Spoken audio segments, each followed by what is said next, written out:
we explain the overall about the supply chain, right?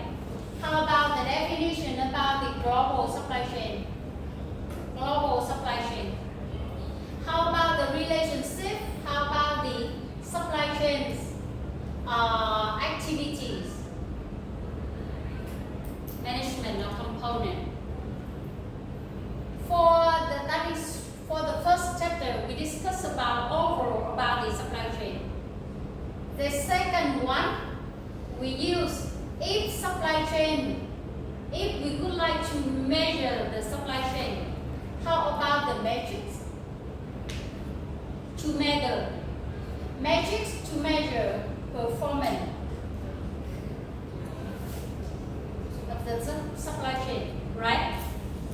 And after that, we discuss if we would like to increase the total supply chain's profits, then we try to find out, or we try to balance or find out the win-win situation in the supply chain through the supply chain's contract. The contract normally we have to work between two parties, right? Supplier and buyer. Maybe buyer to become supplier for buyer, right? So how about the supply chain contract? We have just discussed about the planning. Yes, planning. We have three types of planning. For long term, intermediate planning, or term, or medium term, and short term. Yes. In our stuff, we mainly discuss about the immediate, or we call the immediate planning term. How about the long term? For example, where we locate, we call the location of the supply chain. For example, why Samsung they locate the factory in Bắc Ninh, why they locate the factory in Thái Nguyên, and locate the factory in Bình Dương, for example.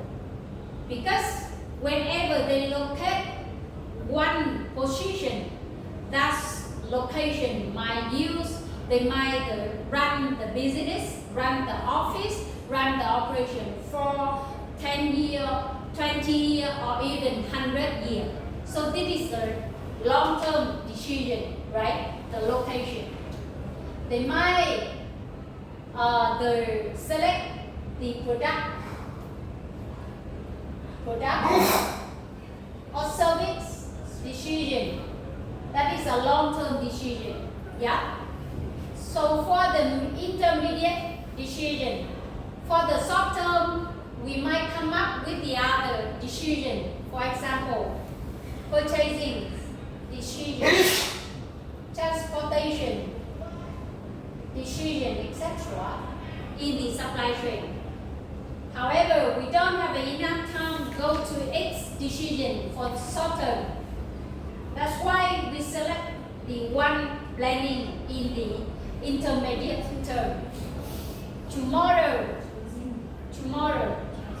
we continue to go further one. For example, in this one, in the network, I assume the network, we select the network. For example, for the Vinamilk network, for example, they have a factory here. They have one factory. Or how many factories do they select? How many distributors? Yes, they try to build up their distribution network through the main distributor, or they control until the retailer. So tomorrow we discuss about the network planning in the supply chain. So tomorrow we have two chapter related to network planning and multi-channel distribution planning in the supply chain. So these are the structure of 6 chapters that we discussed from the beginning until now. Today we finished with the planning. So now, how about the relationship between those one, and how we can come up to measure, go back, if we want to measure the performance, we know about the metrics, right? If we want to motivate the each party to stay in the supply chain, we have a supply chain contract, right?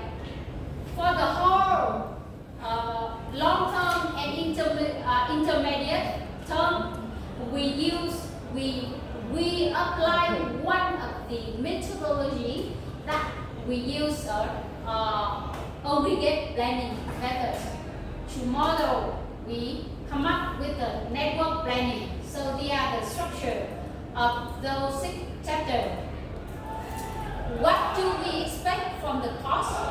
After the course, I expect that.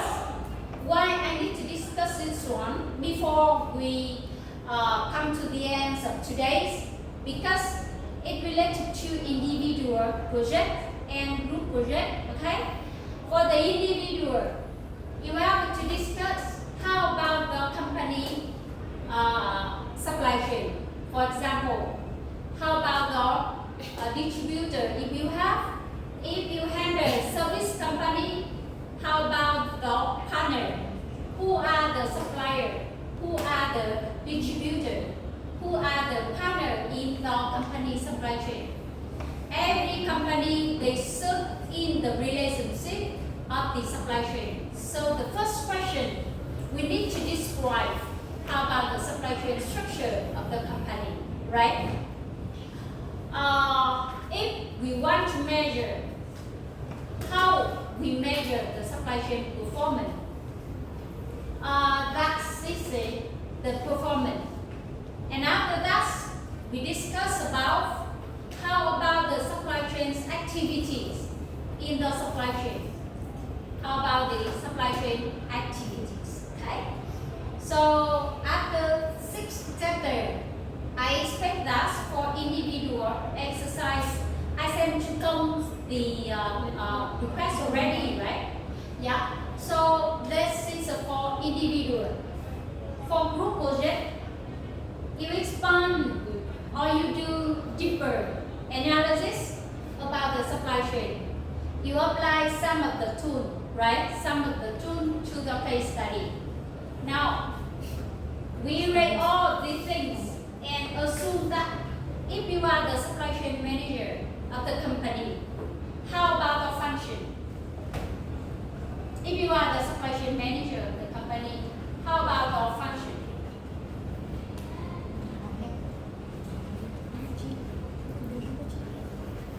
In general, how about the manager first? Manager function. How many functions you should responsible for if you are the manager? The first function, which function should you do? In general or In general. Even not only for supply chain manager, you have the general manager, you have the operation manager, you are the CT, for example, technology of manager, for example, chief technology officer, for example. So in general, if you are the manager, so what are the functions you need to do?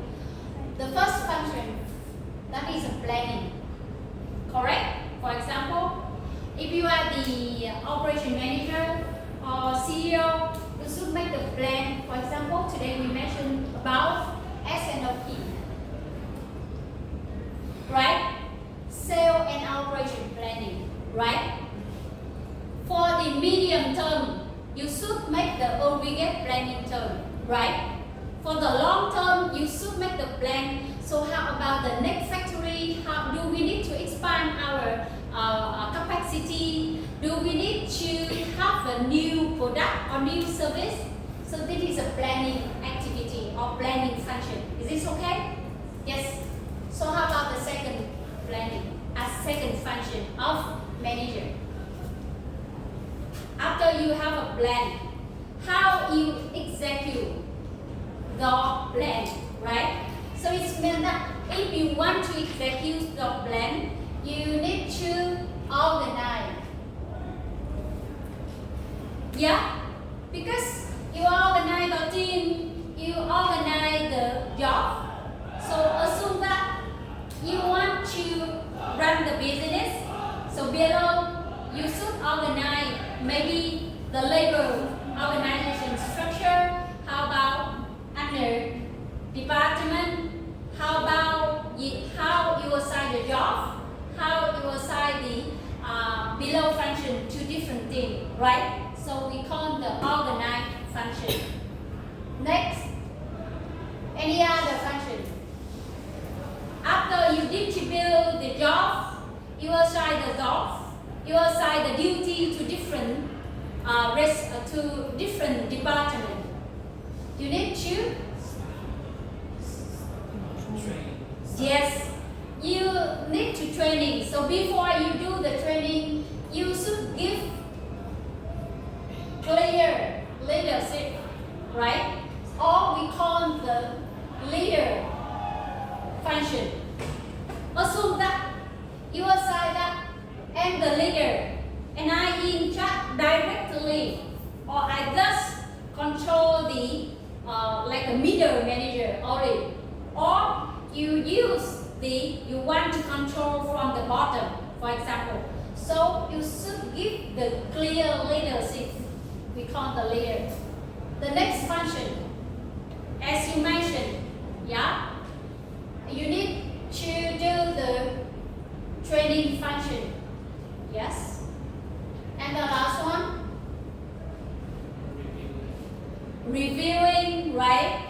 Or we call reviewing or controlling function. You check about the performance. So if you want to control, you need to understand about the measuring or metrics to measure the performance, right?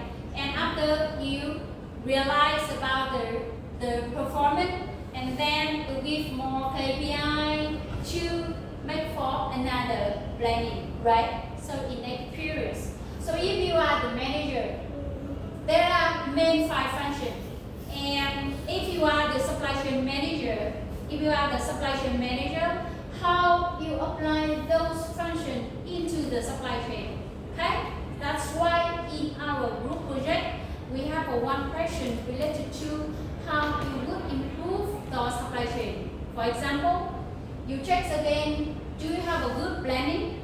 Do you have a good organized structure? How about the training activities? How about the controlling activities? How do you measure the supply chain performance, etc.? And how you get the you put the KPI for the whole supply chain, etc. Alright? So that's why I would like to remind this one for the